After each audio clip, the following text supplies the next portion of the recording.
Hoje eu gostaria de ler um texto que se encontra no livro de Apocalipse, capítulo de número 1. A gente sempre compartilha textos da palavra de Deus com você, e nesses 5 minutinhos agora que eu tenho, eu quero compartilhar com você esse devocional, essa palavra que eu creio que vai inspirar sua vida, inspirar o seu coração, no nome de Jesus. Então ouça a palavra, diz assim, olha que interessante.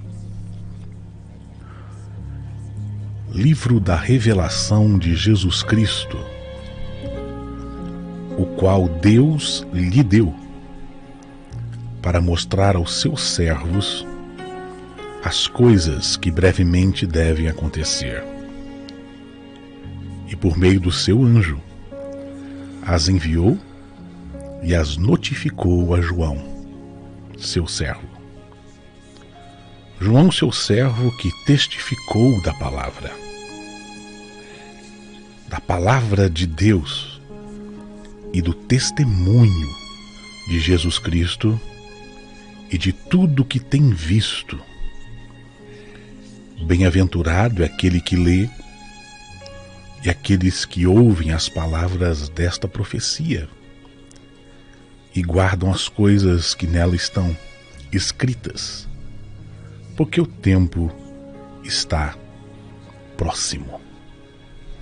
É interessante porque a palavra Apocalipse, ela tomou uma conotação muito negativa.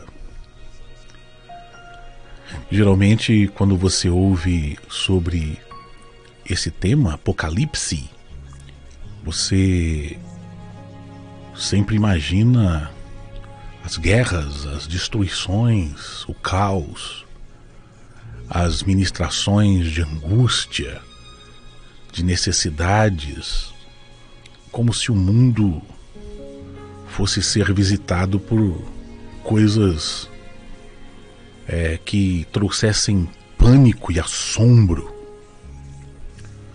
Agora, a palavra Apocalipse quer dizer revelação. O seu sentido original é isso. É a revelação de Jesus. Quando você lê o livro todo, você percebe você tem que ver Jesus. Você vê o mundo sendo chacoalhado por muitas situações ao observar o livro, mas você vê o amor de Deus, que se encontra em Jesus, porque nele todas as coisas foram criadas, para ele todas existem, e nele todas as coisas são sustentadas. Esses dias eu estava ministrando na igreja e falando sobre o amor que o Senhor tem por nós, e eu disse assim: vocês não conseguem perceber como é o amor de uma mãe, de um pai? Vocês já viram um pai e uma mãe disciplinando? Eu me recordei quando meu pai e minha mãe me batiam quando eu era criança para me colocar num alinhamento. Minha mãe sempre foi mais violenta que meu pai. Ela sempre teve aquele aspecto da mãezona mesmo, que quando eu fazia alguma arte, ela vinha mesmo sem medo, sem dó, e disciplinava. Meu pai era um homem mais carinhoso. Não que minha mãe não fosse carinhosa, mas na hora da disciplina, a disciplina da mãe parecia que doía mais do que a do pai, no meu caso.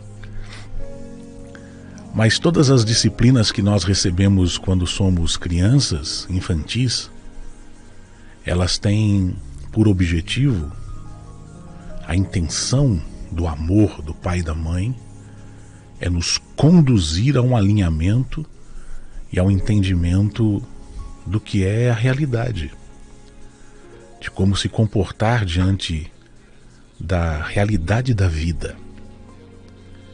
Porque nesse mundo, e quando a gente diz mundo, a gente não está dizendo planeta Terra. Há uma diferença entre o mundo e o planeta Terra. Sabia disso? O planeta Terra foi criado há bilhões e bilhões de anos.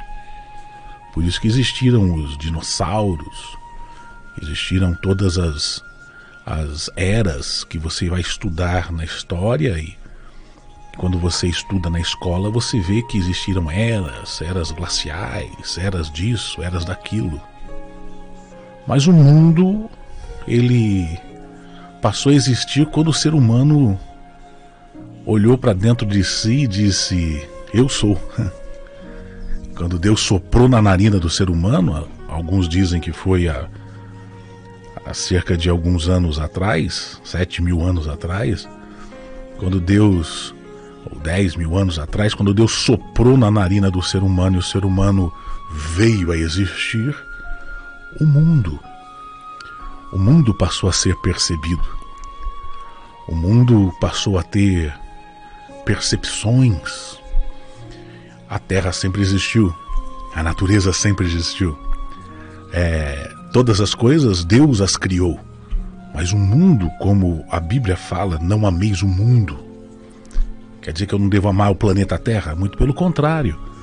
A Bíblia diz que Deus amou o mundo, amou todas as coisas, e em Cristo a redenção feita no Calvário é para todas as coisas, no céu, na terra, e todas as coisas que existem foram redimidas pelo Cordeiro. Agora existe essa distinção entre o fator do mundo, como ele é hoje, a forma como se entende a vida, a forma como se vive, e o planeta Terra. Você precisa aprender a distinguir isso, tá bom? Agora estou dizendo isso por quê? Porque quando nós temos uma revelação, a gente começa a entender que o que faz mal ao homem não são as manifestações do planeta Terra. O planeta Terra sempre teve tufões, furacões, a natureza sempre teve suas manifestações,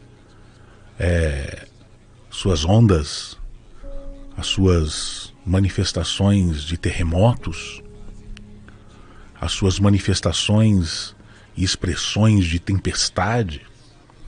Isso sempre existiu desde a criação de todas as coisas.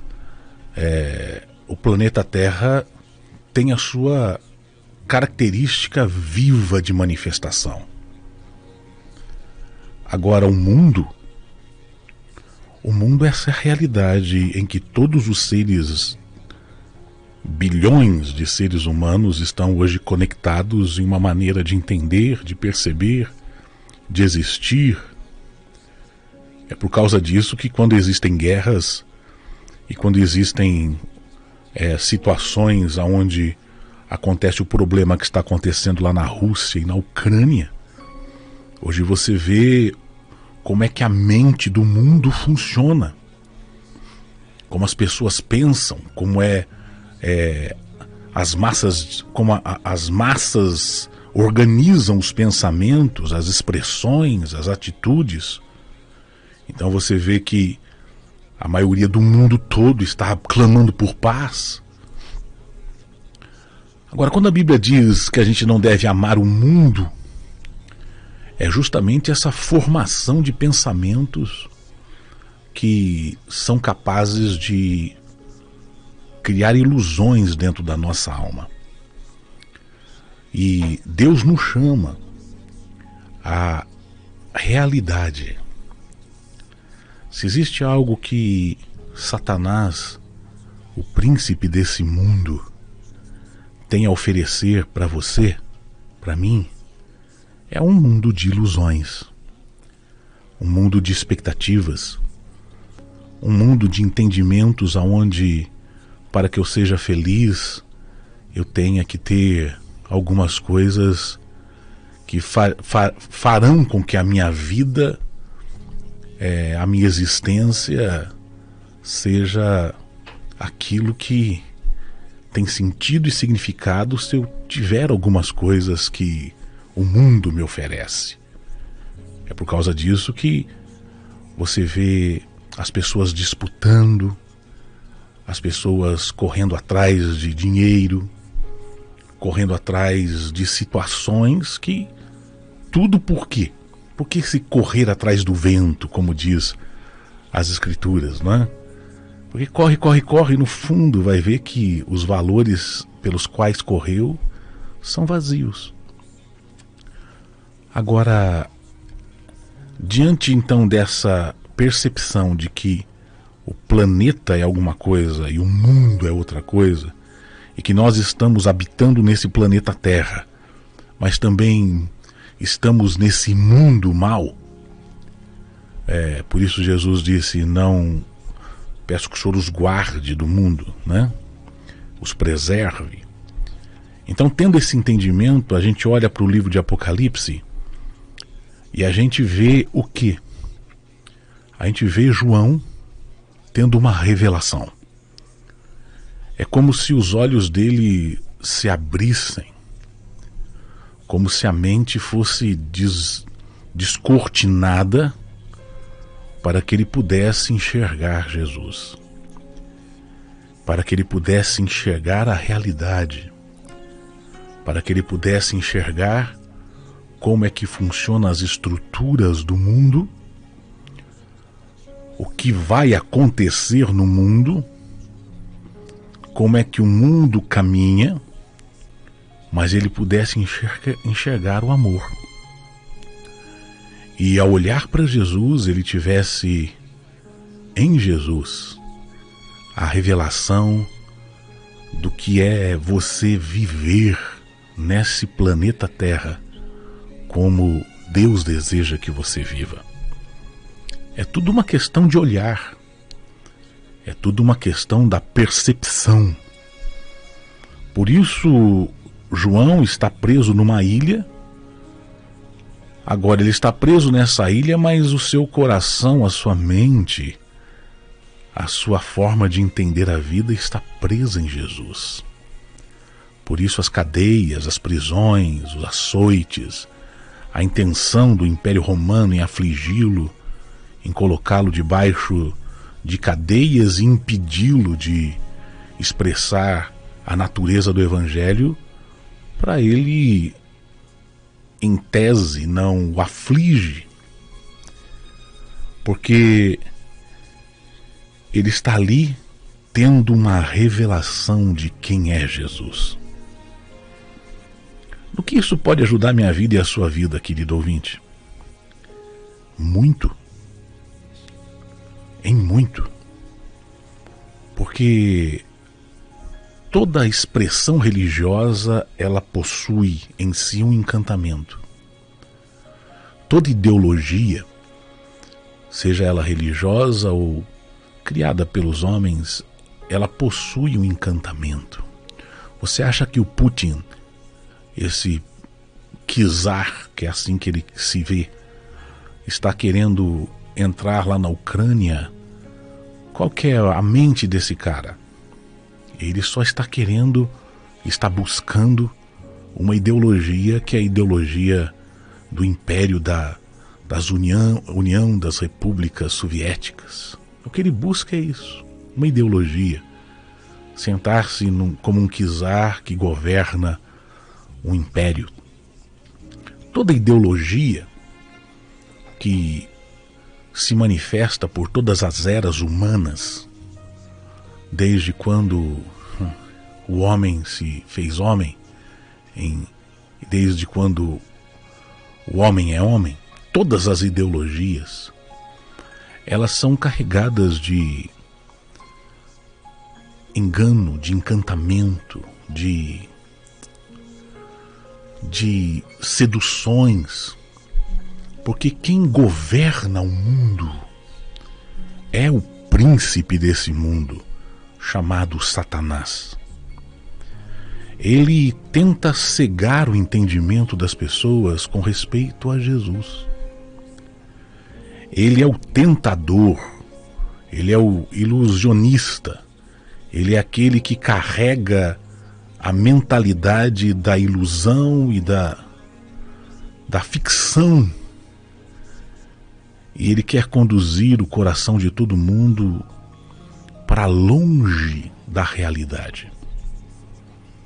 Agora, quando o Evangelho entra em Jesus, quando a verdade se manifesta em Jesus, e ela não vem encapsulada pela ideologia religiosa, quer do cristianismo, quer do que for, quando ela entra na pureza, na simplicidade, e ela explode dentro da nossa alma como revelação, a gente passa a enxergar não só quem nós somos, mas quem Deus é e qual é o propósito de Deus para nós nesse planeta Terra.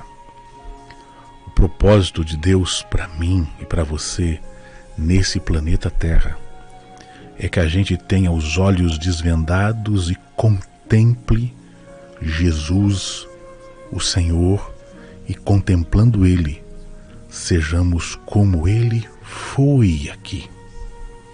Esse é o segredo para a gente viver aqui no tempo, espaço-tempo que a gente está, de uma maneira agradável.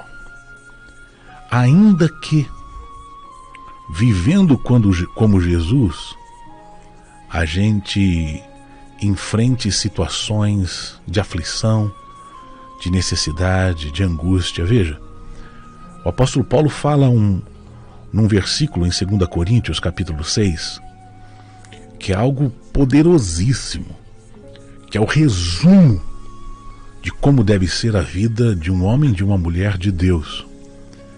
Ele diz assim, capítulo 6 de 2 Coríntios, versículo 4: Antes, como ministros de Deus, eu passo a recomendar a vocês a minha vida. Outro dia vieram pedir para mim uma carta de recomendação. Pastor, o senhor pode dar uma carta de recomendação que eu estou indo para outra igreja? Aí eu lembrei desse texto aqui, né? O que aquele cara quer que eu faça? Que eu diga que ele é bonzinho?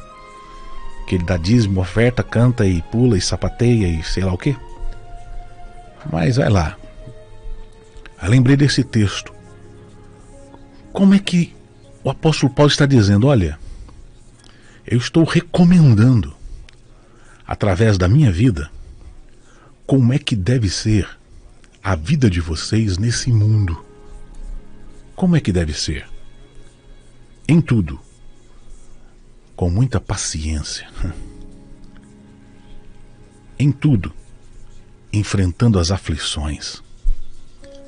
Em tudo, eu recomendo que vocês sejam como eu sou no meio das necessidades, das angústias, dos açoites, nas prisões, nos tumultos, nos trabalhos, nas vigílias, nos jejuns, na pureza, na sabedoria, na longanimidade, na benignidade, no Espírito Santo, no amor não fingido, na palavra da verdade, no poder que procede de Deus, quer por armas de justiça ou armas de injustiça, quer por direita ou por esquerda, quer por honra ou por desonra, por infâmia ou por boa fama, sendo chamados de enganadores, mas sendo verdadeiros, como desconhecidos de muitos, mas sendo bem conhecidos, como morrendo para este mundo, mas vivendo, como castigados, porém não mortos, como contristados, mas sempre alegres, como pobres, mas enriquecendo a muitos, como nada tendo, mas possuindo tudo. Essa é uma carta de recomendação. Um homem está dizendo assim para mim e para você, um apóstolo. Ele não é um apóstolo do dinheiro. Ele não é um apóstolo que está atrás do dízimo e da oferta. Ele não é um apóstolo da religião. Ele não é um apóstolo que está querendo que todos sirvam a ele. Já viu gente assim? Me sirvam, porque se vocês não me servirem, vocês serão cortados do encargo da igreja. Não.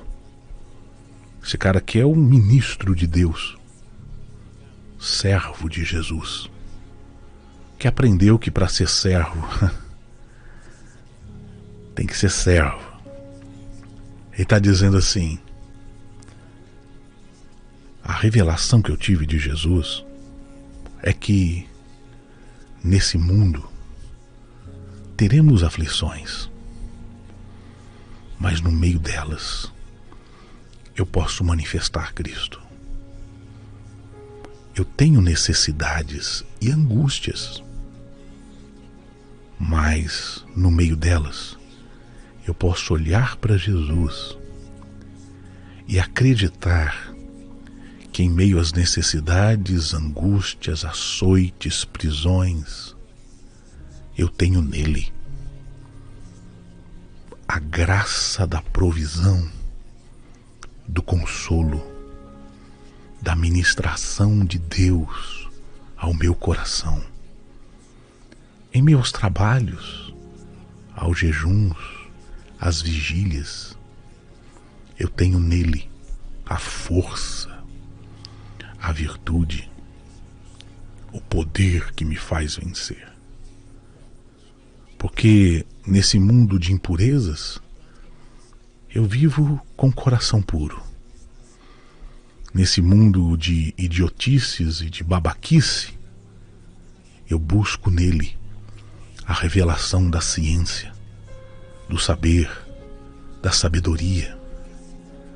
Nesse mundo onde as pessoas não são longânimas, são impacientes, são enfurecidas, são desesperadamente malignas, eu busco nele a longanimidade, a benignidade. Nesse mundo aonde o príncipe desse mundo opera, eu me submeto ao Espírito Santo e eu vivo um amor não fingido. Amor não fingido, que é aquele amor que não se omite, sabe? Porque se tem uma palavra que está na boca dos religiosos e de muita gente, é o amor. Mas se existe uma coisa que tem acontecido nesse mundo, é que esse amor tem se esfriado por causa da iniquidade que tem aumentado. Nesse mundo, eu vivo a palavra da verdade. Sim é sim, não é não. E é assim. Eu vivo no poder de Deus. E o poder de Deus não é sapatinho, não é essa gritaria. Porque o que eu mais vejo no meio dos evangélicos é uma gritaria de um frenesi estranho. É gente que roda, é gente que pula, é gente que grita, é gente que berra. Mas não tem poder de Deus. Porque o poder de Deus consiste na manifestação da vida de um caráter, de um homem, de uma mulher íntegro na presença de Deus. E nesse mundo eu manifesto o poder da integridade, do caráter de Deus. Porque eu tenho armas de justiça, armas que cortam pela direita e pela esquerda, mas elas cortam. E quando eu sou honrado ou desonrado, porque é assim que é o olhar do mundo. Eu já vivi, estou falando de mim agora, eu já vivi tempos de honra e de desonra, de infâmia e de boa fama. Quando me desonravam, eu olhava para dentro de mim e dizia assim: meu Deus, o que eu fiz para ser tão desonrado? O que eu fiz para ser infamado, xingado, vituperado? O que foi que eu fiz? Então, quer por honra, quer por desonra, quer por infâmia, quer por boa fama, dizendo que eu sou enganador, ou dizendo que eu sou verdadeiro, eu olho para Cristo, porque Ele é quem revela o desejo de Deus para mim. Nesse mundo sendo desconhecido, mas bem conhecido. Olha, eu vou dizer para você, tem muita gente que trabalha para a gente ser desconhecido. Apaga a luz. Já viu essa historinha em ambiente religioso? Vou apagar a luz do cara. Aí desconecta o cara de todo tipo de visibilidade. E diz, vamos deixar ele desconhecido. Mas eu sou bem conhecido. Eu sou conhecido de principados e potestades. Os céus me conhecem. Deus me conhece. Satanás me conhece. Então, como conhecido ou desconhecido, e para alguns como que morrendo, a gente vai vivendo como se fôssemos castigados. Mas a gente não está morto não, a gente está bem vivo. E a gente vive a alegria. A alegria que entra no nosso coração e vai empurrando as tristezas. Para alguns somos pobres, porque só é bem sucedido quem tem dinheiro no mundo da religião. Mas eles não perceberam ainda que a gente vive para enriquecer a outros e a muitos. Aos olhos de muito nada tendo, mas aos nossos olhos possuindo tudo. Ah, sim. Porque aquilo que eles dizem que é possuir algo, de verdade não é nada. Mas nós possuímos. E sabemos do que somos possuidores. De uma vida incorruptível que habita em nós. Então, quando João está na ilha chamada Patmos, ele está tendo uma revelação. Ele começa o livro assim, revelação de Jesus, para mostrar aos seus servos as coisas que devem acontecer. Se você ler todo o livro, você vai ver que existem muitos apocalipses acontecendo por toda a humanidade. E que o livro de Apocalipse nada mais é do que uma espiral. Já viu uma espiral? Ela vai rodando, rodando, rodando, rodando, rodando como não como um cone que sobe, mas ela vai se ampliando. E por todas as eras você vê espirais acontecendo em gerações, em eras. Ergue um, cai outro. Vem guerra, acaba a guerra. Vem luta, acaba a luta. Vem peste, acaba a peste. Vem batalha, acaba a batalha. Até que vai chegar um dia em que de fato os céus se abrirão e manifestará o reino do Eterno completamente. Mas enquanto vivemos nesse mundo e habitamos nesse planeta, o grande desafio para mim e para você é ter os olhos desvendados e termos a revelação de Jesus. Que você possa olhar para Ele e colocar os olhos nele, porque é nele e com a sua fé nele que você vai vencer o mundo. Não tem como vencer este mundo a não ser por meio da sua fé em Jesus. Que tal então você pedir para Deus abrir teus olhos e você contemplar o autor da vida e experimentar a bem-aventurança de que é você guardar as palavras dele no seu coração, porque o tempo está próximo. Bem-aventurado aqueles que ouvem as palavras dessa profecia. É Jesus. E que guardam essas coisas, porque o tempo está se manifestando. Deixa eu orar por você, Pai. Dá-nos o espírito do entendimento e da revelação. E com os olhos desvendados, ajuda-nos a ver Jesus e, vendo o Senhor, que sejamos transformados de glória em glória na imagem e na semelhança dele. Assim eu oro e eu abençoo os meus ouvintes, em nome de Jesus. Amém.